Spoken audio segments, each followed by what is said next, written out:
Everyone welcome to online achievers academy myself Seema. और आज हम कर रहे 11th की एनसीईआरटी का 5th चैप्टर। 4th चैप्टर हम कंप्लीट कर चुके हैं। ये 5th चैप्टर है जिसका नाम है यायावर साम्राज्य।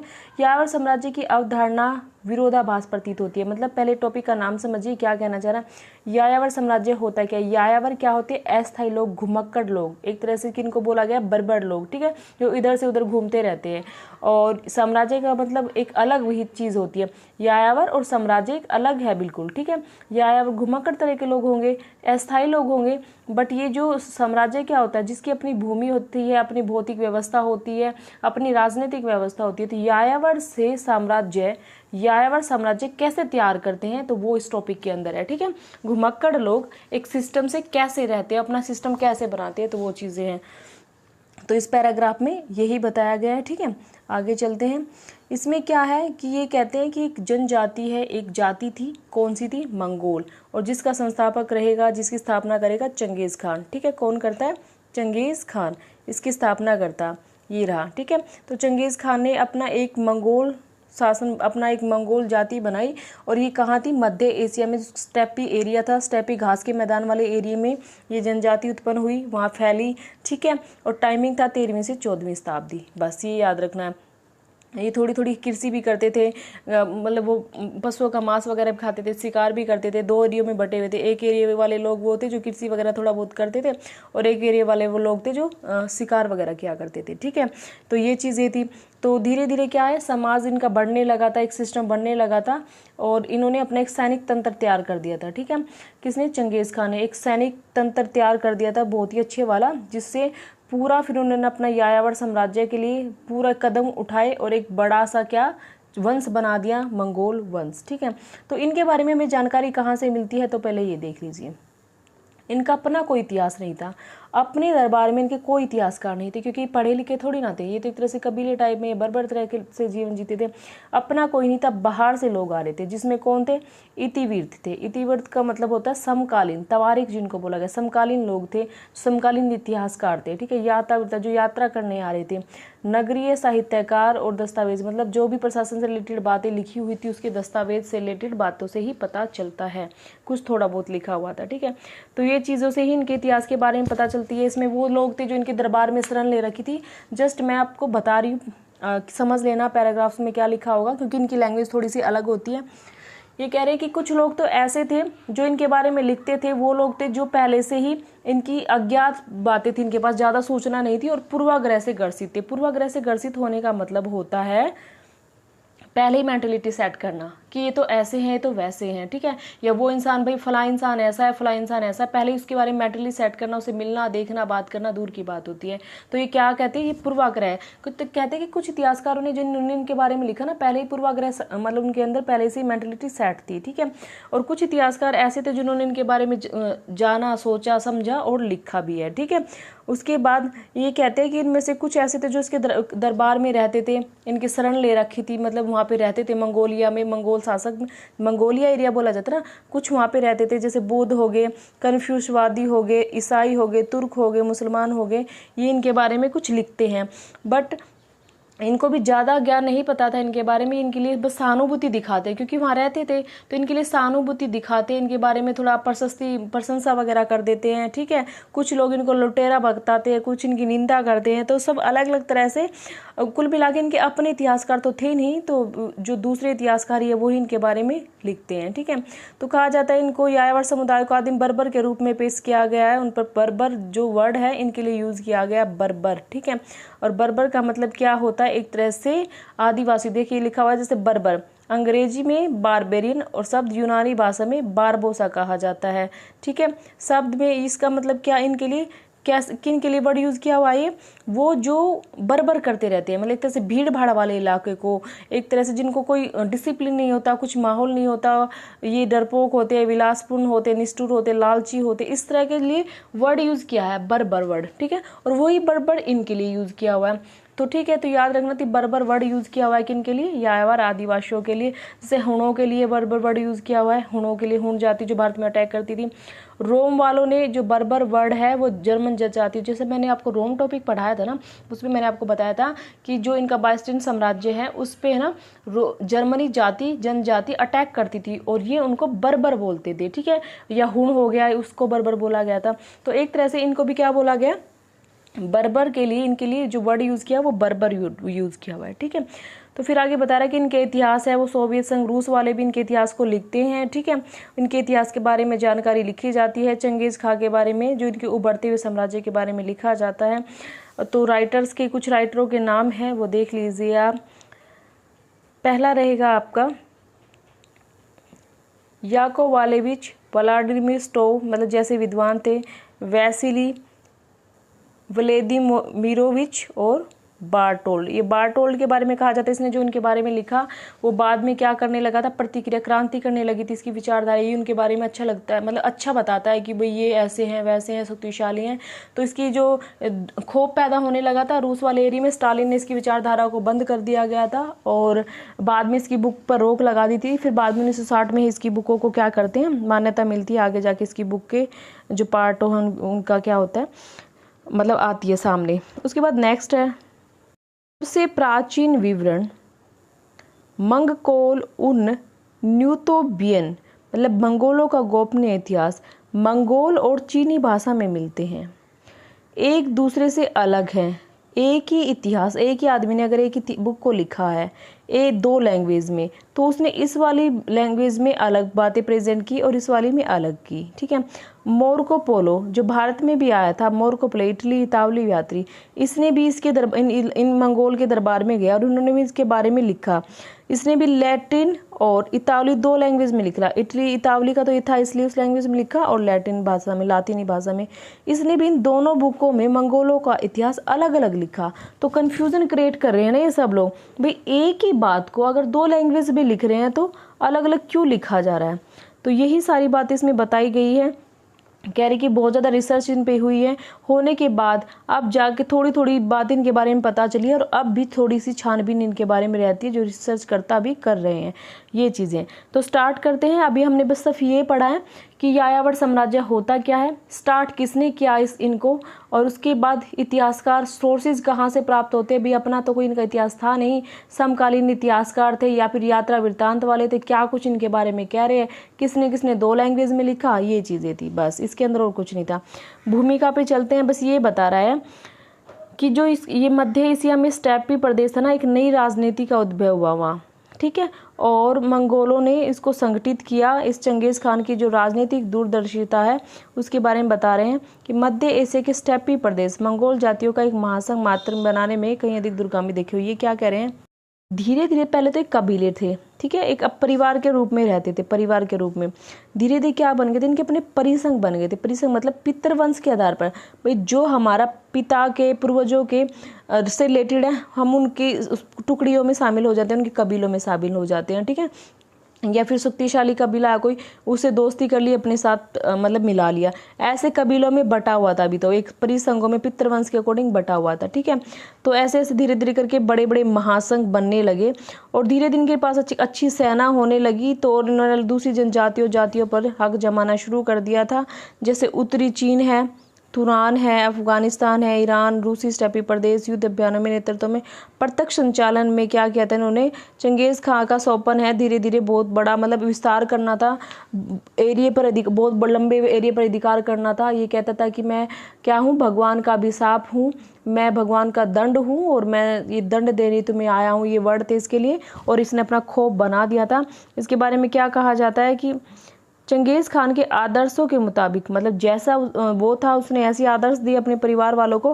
तो उसका पोते था मोंके ने भी फ्रांस के शासक, ये तो अपना खौफ बना के चला भी गया था, आगे मर गया था 1227 में। आगे इसके पोते भी ऐसे ही थे, बेटे भी ऐसे थे, खूंखार जनजाति के थे, ठीक है। ऐसा कहा जाता है इनके बारे में, ये घोड़े के पैर से खून निकाल कर पी लेते थे जिन्हें प्यास लगती थी, प्यास बुझाने के लिए। बट ये अपने युद्धों में मतलब लीन रहते थे। मोंके था इसका पोता, मोंके, ठीक है। तो मोंके ने क्या किया, फ्रांस का शासक था लुई नौवां, उसको चेतावनी दी। चेतावनी में क्या कहता है कि एक ही आकाश है, एक ही मतलब धरती है, जमीन है, उसका एक ही अधिपत्य होना चाहिए, उसका एक ही अधिपति है और वो हम है। और तू ज़्यादा मतलब टशन में मत आ, पीछे रह, और हमें ज़्यादा धमकी मत दे कि हमारा पर्वत विराट है, हमारे समुद्र विशाल है, ये चीज़ें मत दे, हमें समझ कि हम क्या कुछ कर सकते हैं। तो ये इसके बारे में कहा जाता है कि मोंके ने लुई नोवे को कहा। बस उसके बाद कहा जाता है कि धमकियां नहीं थी, ये कोई धमकियां नहीं थी, ऐसा सब लोगों को लगने लगा था। चंगेज खान का एक दूसरा पोता बाटू, उसने क्या किया था, रूस की भूमि को मास्को तक रौंद दिया था, पोलैंड हंगरी पर विजय प्राप्त की थी। ठीक है, 13वीं शताब्दी तक लगने लगा था कि शाश्वत आकाश मंगोलों के पक्ष में था। चीन के अधिकांश भाग, मध्य पूर्व एशिया, यूरोप यह मानने लगे कि चंगेज खान की आबाद दुनिया पर विजय ईश्वर का गुस्सा और क़यामत। ये कह रहे हैं कि सब मानने लगे थे कि ईश्वर का अभिशाप ही है, ईश्वर का गुस्सा ही है जो इसको भेजा है हमारे लिए। ठीक है, वो हमसे नाराज़ है। तो ये चीज़ें इसके लिए यूज़ की हुई है। ठीक है, बुखारा पर कब्जा, एरिया है बुखारा, ठीक है, वहाँ पे इसने उन्होंने कब्जा कर लिया था। तो एक इतिहासकार था, फारसी इतिहासकार जुवेनी। तो जुवेनी बता रहा है, एक मिनट, इसमें ये क्या बता रहा है कि जो एक इतिहासकार है जुवेनी, वो किसके बारे में बता रहा है, बुखारा पर जब इसने विजय प्राप्त की चंगेज़ खान ने, तो बता रहा है कि एक उत्सव मनाया जा रहा था। ये वहाँ पे क्या रहता है कि तुम लोगों ने कुछ पाप किए होंगे, कुछ बुरा किया होगा, जब तुम मेरे अंडर में हो, जिसका मेरे मेरे मतलब मेरा अधिकार है तुम्हारे ऊपर, कुल मिला के इस तरह की बातें वो बता रहा था इसमें। ठीक है, तो ये चीज़ें हैं। अभी आगे चलते हैं।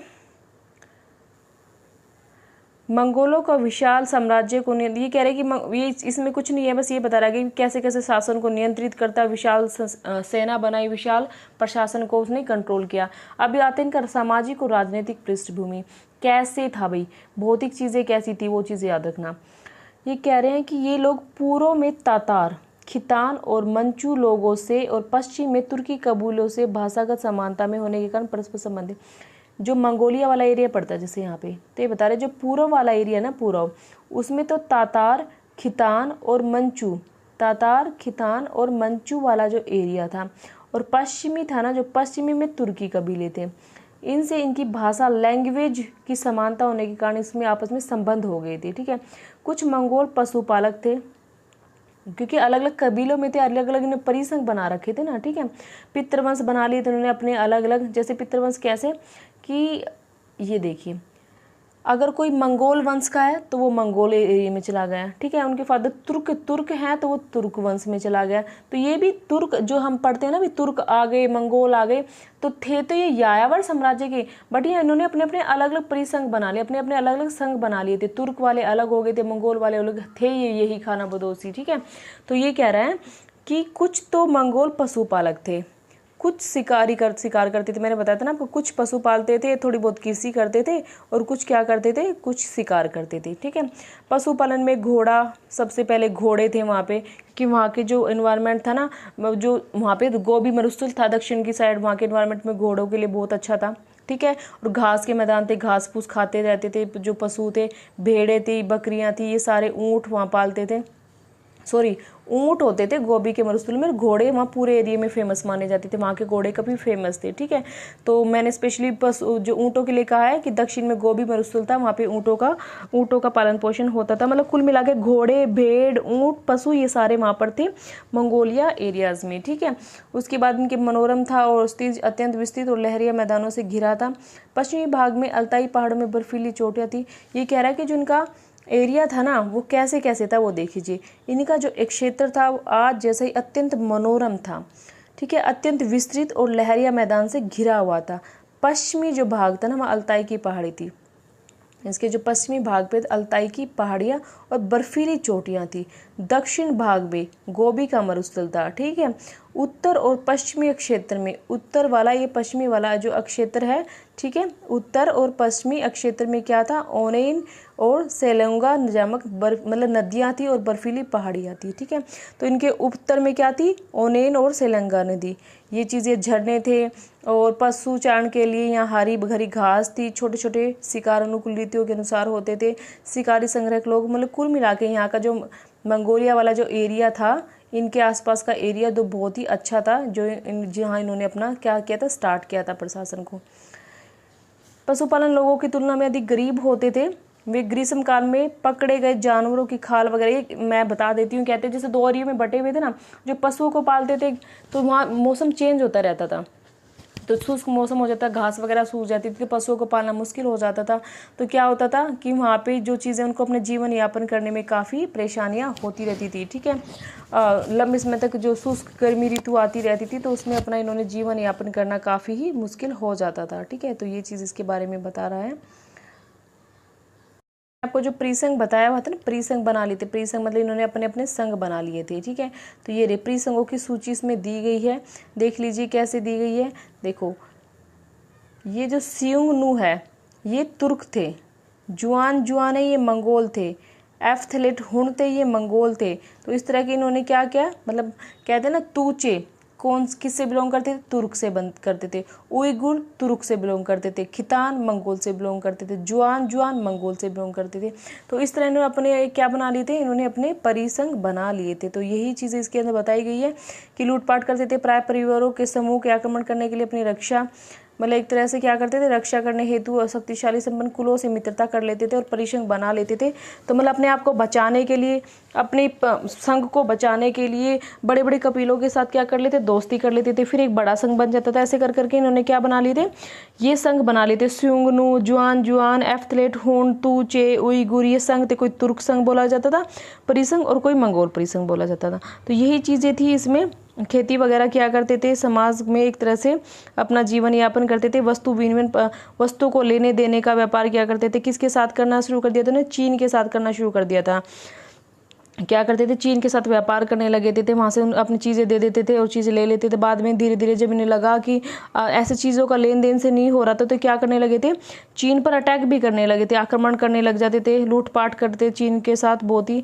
तभी तो वो चीन की दीवार बनाई थी इनसे बचने के लिए। ठीक है, तो क्या होता था कि स्थायी समाज कमजोर पड़ने लगा था। स्थायी समाज थे चीन वाले लोग, ठीक है, वो स्थायी रहते थे और ये उनको नगरों को लूटा करते थे, या लूटपाट संघर्ष में, और फिर दूर भाग जाते थे। देखो ये चीन वाले थे, ये चीन के साथ व्यापार वो वस्तु विनिमय करने लगे पहले, बाद में क्या करने लगे, लूट माट करने लगे। इनको रास्तों का पता चल गया अभी कैसे कैसे कर सकते हैं, लूट माट करने लगे। ये तो चीन वाले एरिया को लूट कर भाग जाते थे दूर, यहाँ पर रह के खुश रहते थे, अपना जीवन यापन करते थे। पर चीन वालों की अर्थव्यवस्था तो खराब होने लगी थी, तो वही चीज़ें उनको हानि होने लगी थी।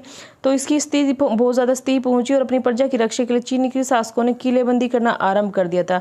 किलेबंदी मतलब ये, और चीन की महान दीवार जो बनवाई गई थी, हुआंग द्वारा बनवाई गई थी, वो इसी टाइम बनवाई गई थी जब चंगेज के या मंगोलों के अटैक वो चीन पर हो रहे थे। तो वो चीज़ें हैं कब क्यों हुए थे, ये जब ये जलवायु सूख जाती थी। ठीक है, जलवायु सूख जाती थी तो घास भी सूख जाती थी, पशु पक्षी मरने लगते थे, जो भी ये पालते थे वो कहाँ से जिएंगे, उनका मांस भी खा लेते थे तो इनका पेट नहीं बढ़ता था। चीन वालों पर क्या करते थे, लूटपाट करने लगे थे। इनसे बचने के लिए चीन दीवार बनवाई गई थी। बाद में चंगेज खान ने उसको भी पार करके लूट दिया था, कोई दिक्कत नहीं है। ठीक है, आगे चलते ये वाली देखो दिखाई गई है चीन की महान दीवार, जो स्पेशली किससे बचने के लिए बनवाई गई थी, हुनों से बचने के लिए बनवाई गई थी, सॉरी इनको मंगोल से बचने के लिए बनवाई गई थी। अब चंगेज खान का जीवन वृत्तांत देख लीजिए, थोड़ा सा इसके बारे में जानकारी क्या है कि चंगेज खान का जन्म 1162 में होता है।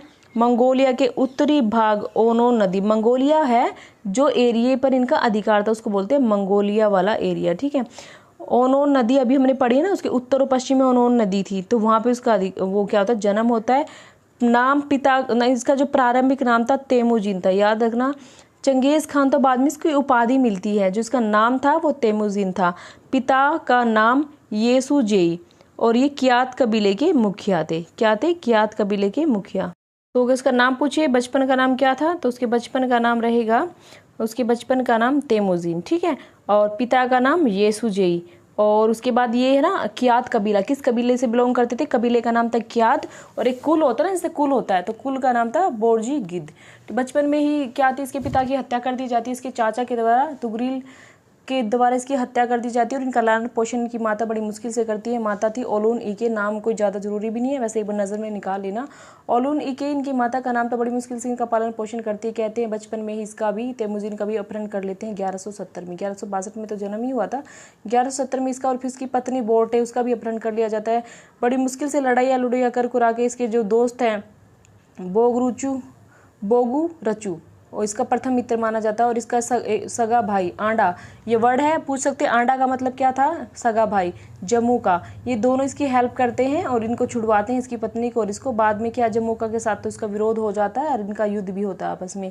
तेमुजिन ने कैराइट लोगों के शासक व अपने पिता के विरुद्ध सगे भाई तुगरिल उर्फ ओक खान के पुराने, मतलब बाद में इसने क्या किया, जम्मूका की जब इसके साथ दुश्मनी हो जाती है तो इसके साथ युद्ध करने के लिए जम्मूका के साथ क्या करता है, तुगरिल के साथ अपने चाचा के साथ क्या करता है, संबंध बनाता है कि भाई चाचा मेरी हेल्प करो। और इसको ये तो पता ही था इसने मेरे पिता को मारा है, पर वैसे ही मतलब काम निकालने के लिए इसकी हेल्प लेता है और बाद में इसको भी मार देता है। ठीक है, तो ये चीज़ें हैं, यहाँ तक समझ आ गई, कोई दिक्कत नहीं है आपको।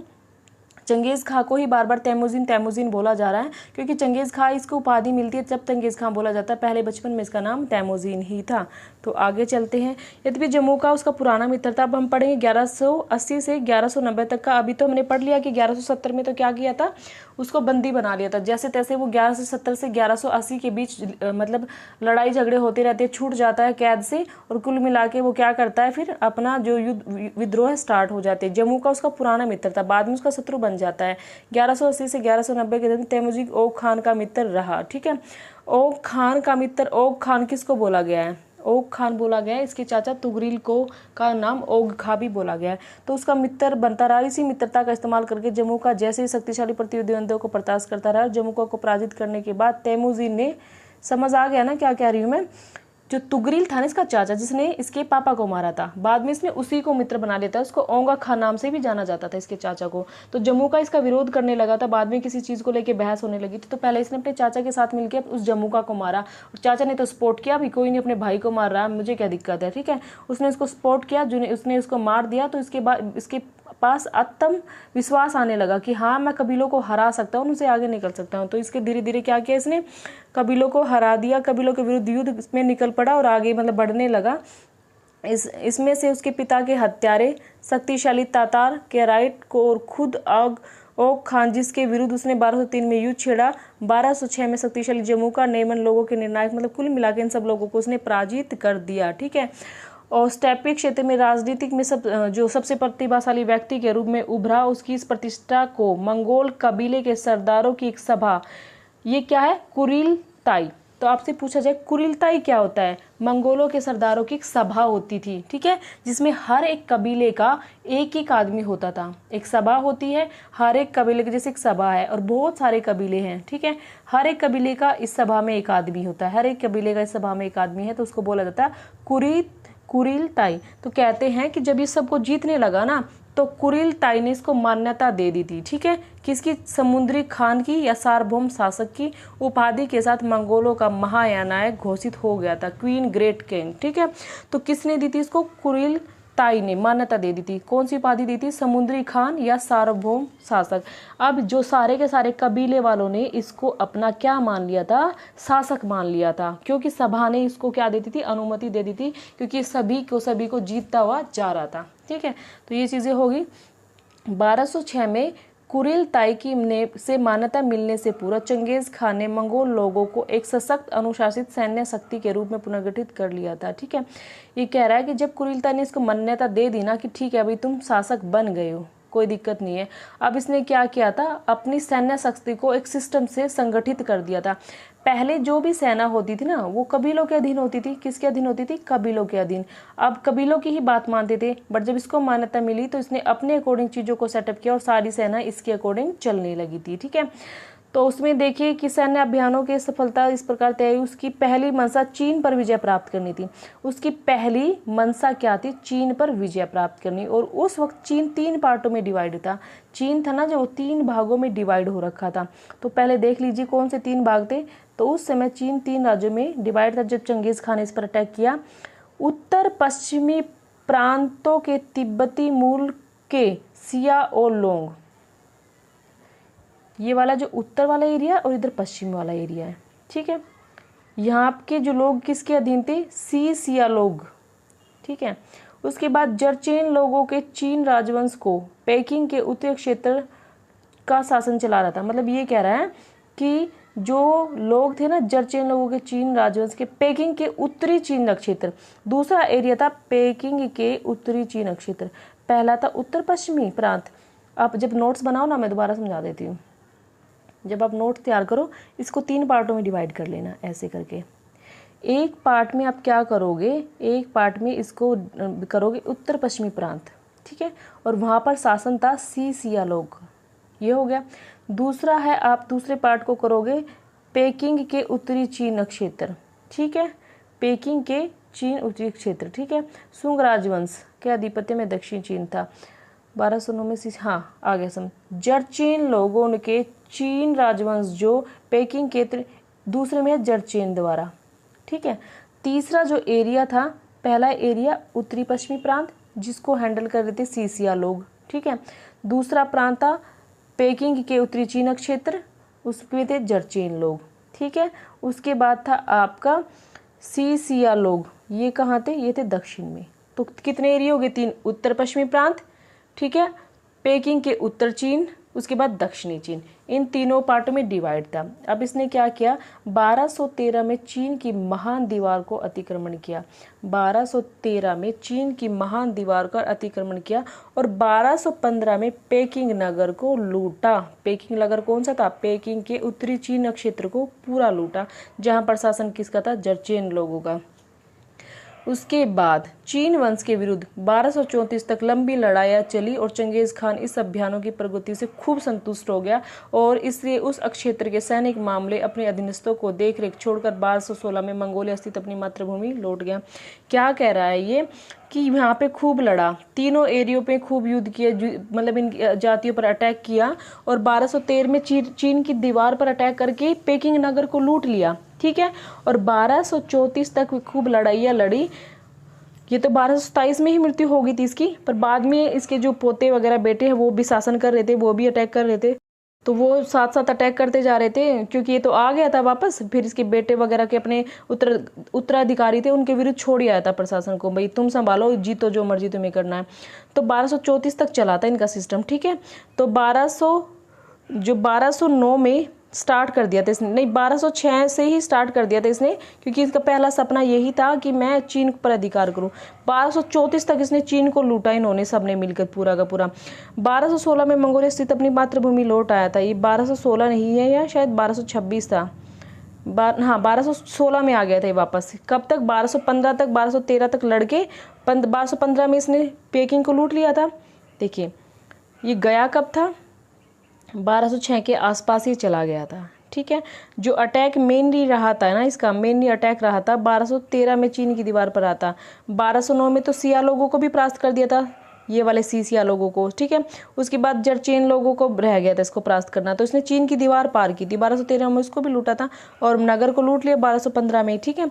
उसके बाद ये संतुष्ट हो गया था, भाई हाँ मेरे को तो जीतना जीत लिया, मतलब सेटिस्फाइड हो गया था ये। सेटिस्फाइड होने के बाद कहते हैं 1216 में वापस आ गया था मंगोलिया, जैसे चीन को जीत के अपनी मातृभूमि मंगोलिया वापस आ गया था, ठीक है। 1218 में करा खिता की पराजय के बाद चीन के उत्तर पश्चिमी भाग में स्थित तिएन शान की पहाड़ियों को नृत्य करती हुई मंगोल की, मतलब ये कह रहे कि जो अपने वहाँ छोड़ आया था ये अपने मतलब उत्तराधिकारियों को, उन्होंने फिर इसी सारे के सारे एरिया जो बच रहे थे ना, Otrar, Bukhara, Samarkand, Balkh, Gurganj, Merv, Nishapur, Herat, Mongol सेनाओं को इन सब ने पूर्णतः आत्मसमर्पण कर दिया था, ठीक है। ये जितने भी एरिया थे ना, इन्होंने सबने आत्मसमर्पण कर दिया था और उसकी अधीनता स्वीकार कर ली थी। ऐसा कहा जाता है इन नगरों को इसने पूर्णतः विध्वंस कर दिया था। और उनमें से एक नगर था, नगर कौन सा था वो, निशापुर। ऐसा कहा जाता है यहाँ पे ना, जब ये युद्ध हो रहा था ना, आक्रमण हो रहे थे, तो एक मंगोल राजकुमार की हत्या हो गई थी। उसके बाद इसको इतना गुस्सा आया ना वहाँ पे, इसने कहा कि इस निशापुर शहर को, इस निशापुर नगर को इतना ध्वस्त कर दो कि यहाँ पे कोई कुत्ता बिल्ली भी ना बच पाए, आदमियों को, बूढ़ों को, बुजुर्ग को, मतलब पूरा शहर में आग लगा दो। तो ऐसा कहा जाता है राजकुमार की हत्या के बाद यहाँ पे बहुत ही उग्र रूप धारण कर लिया था। और ये सारी चीज़ें मैंने आपको बताई कि कोई भी जीवित ना रह जाए, ऐसा इसके बारे में कहा जाता है। तो ये जो मंगोलों द्वारा किए गए विनाश का मतलब कितने लोग मरे हैं, ऐसा इसने कहा, जो हम राइटर पढ़ रहे हैं ना, जुवेनी, ठीक है। जुवेनी बता रहा है कि भाई 1220 में निशापुर पर अधिपत्य करने के लिए इतने लाख लोग मरे और बाद में फिर इतने लाख लोग मरे। जस्ट ये एक क्या है, मतलब अतिशयोक्ति भी मान सकते हैं, कोई वहाँ गिनने के लिए थोड़ी बैठा था, पर कुल मिला के इन्होंने अपना आइडिया दिया है, तो आप थोड़ा सा इसको पढ़ लीजिए, ठीक है। आगे चलते हैं हम। अभी आता है भाई अब मंगोल सेना थी ना, जो मंगोल सेना सुल्तान मोहम्मद का पीछा करते हुए अजरबैजान तक चली गई और क्रीमिया के रूसी सेनाओं को हराने के साथ साथ कैस्पियन सागर का घेरा। कहते हैं एक राजकुमार, एक शासक था जिसका नाम था मोहम्मद, नाम पूरा उसका आगे लिखा हुआ मिलेगा, ठीक है, नाम है उसका अभी अभी दिखेगा। पहले हम इसके बारे में पढ़ लेते हैं कि जो है ना, ये रहा सुल्तान का पुत्र जलालुद्दीन। इससे रिलेटेड तो हम पढ़ चुके हैं, जब मेडिवल पढ़ते हैं ना, मेडिवल हिस्ट्री, तो हमें पता चलता है जब इल्तुतमिश का काल भारत में चल रहा था, सल्तनत काल चल रहा था, ठीक है, तो एक सुल्तान था, उसका पुत्र था जलालुद्दीन। वो ना भारत अफगानिस्तान को क्रॉस करते हुए सिंध प्रदेश तक उसका पीछा करते हुए भारत तक पहुंच गया था, ठीक है। और वो इल्तुतमिश से कहता है कि भाई मुझे यहाँ रख लो, ये चंगेज़ खान मेरा पीछा लगे हुआ है, मुझे बचा लो। तो इल्तुतमिश को लगता है अगर मैंने इसको यहाँ पे रख लिया और इसको क्या कर लिया, इसको पनाह दे दी, तो चंगेज़ तो पूरे भारत को तहस नहस कर देगा, मेरा तो शासन ही समाप्त हो जाएगा। तो ये जलालुद्दीन को कहता है कि आपके लिए जो इन्वायरमेंट है भारत का अच्छा नहीं है, आप नहीं रह पाओगे यहाँ, आपको यहाँ शरण नहीं मिल सकती, तो वापस चला जाता है, ऐसा कहा जाता है। और फिर चंगेज़ खां भी वापस ही चला जाता है। जब अगर ये भारत में एंट्री हो जाती, इसके बाद में पनाह मिल जाती, तो चंगेज़ उसी टाइम भारत में आ सकता था, ठीक है। बट चंगेज़ के आक्रमणों से इल्तुतमिश बचा लेता है भारत को, ठीक है, और मंगोलिया वापस लौटने का विचार होता है। ऐसे ही कहता है कि मैं ऐसा करता हूँ, इसका एक विचार था कि मैं ऐसा करता हूँ, भारत में से भारत तक पहुँच तो गया हूँ, मैं उत्तरी भारत के असम मार्ग के मंगोलिया से वापस चला जाता हूँ। क्या कह रहा है कि असम उत्तर वाला जो एरिया ना और यहाँ असम वाला एरिया है, इनसे होता हुआ चला जाऊँ मैं वापस, ठीक है। बट इसको फिर बाद में लगा कि बहुत गर्मी है यहाँ तो, और यहाँ पे तो कुछ सिस्टम शुभ संकेत मिल ही नहीं रही, मुझे अशुभ संकेतों का आभास हो रहा है, मैं नहीं रुकता यहाँ, मैं तो चला ही जाता हूँ। तो ये कहते हैं कि यहाँ से चला जाता है ये, हालांकि ये भारत में एंट्री करने वाला था क्योंकि सिंध प्रदेश तक पहुँच गया था, उसका पीछा करते करते ये चीज़ें हैं। अपने जीवन में अधिकांश भाग युद्ध में ही उसके व्यवस्थित रहे और 1227 में उसकी मृत्यु हो जाती है और उसकी सैनिक उपलब्धियाँ विस्मृत कर देने वाली है बहुत। देखो ये कह रहा है कि पूरी लाइफ वो है बिजी रहता है किसमें, अपने युद्धों में। ये 1227 में उसकी मृत्यु हो जाती है। भारत पर जो वो आता है वो भारत मतलब सिंध तक पहुंचता है, वो 1226 में पहुंचता है, फिर वापस चला जाता है, भारत में एंट्री उसकी नहीं होती। अब इसकी ये कह रहे हैं कि अब ये देखो कि इसने अपना जो जिंदगी जी है, इसके पास जो सैनिक थे, जो प्रशासन चलाया इसने, वो कैसे चलाया, कैसे बनी इसकी लाइफ में, मतलब इतनी जो स्ट्रगल किए इसने। पहले तो क्या था, एक दास बन गया था ये, ठीक है, दास से ये इतना बड़ा एक शासक कैसे बना, इतना बड़ा एक शक्ति कैसे बनी जिसको सब जानने लगे थे, खौफ बना दिया था। तो वो जानते हैं। अपने जीवन के अधिकांश भाग इसने युद्ध में ही व्यतीत किया और 1227 में इसकी मृत्यु हो जाती है। कुल मिला के इसने जो स्टार्टिंग की स्टेपी क्षेत्र से की अपनी लाइफ की, स्टेपी क्षेत्र से, ठीक है। तो ये क्या है, स्टेपी जो क्षेत्र था वहाँ से स्टार्ट करता है। उसके बाद रणनीति बदल जाने के परिणाम से इसने कहा क्या किया, मंगोलों और तुर्कों की घुड़सवारी कौशल ने उनकी सेना को गति प्रदान की। मंगोल और तुर्क एक ही तो थे, बस परिसंघ बना रखा था अलग, वही मध्य एशिया वाली ही जाति थी, मंगोल भी और तुर्क भी, ठीक है। तो ये क्या कहते हैं कि इनकी जो घुड़सवारी थी ना, तीरंदाजी थी, वो बड़ी खतरनाक थी। कैसे, ये शिकारी के शौकीन थे, शिकार के शौकीन, और घोड़े वहाँ पर थे ही, घोड़े वहाँ पर अच्छी नस्ल के पाए ही जाते थे, घास वहाँ पे थी, घास खाते थे, घोड़े अट्टे कट्टे थे, घूमते फिरते रहते थे, और इनको शिकार का शौक था।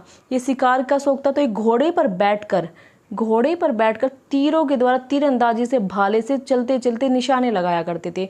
तो डेली रूटीन में जब वो चीज़ किया करते थे उसमें परफेक्ट हो गए थे। तो परफेक्ट होने के बाद क्या हो गया था, ये एक तरह से कुशल सैनिक बन गए थे, ठीक है।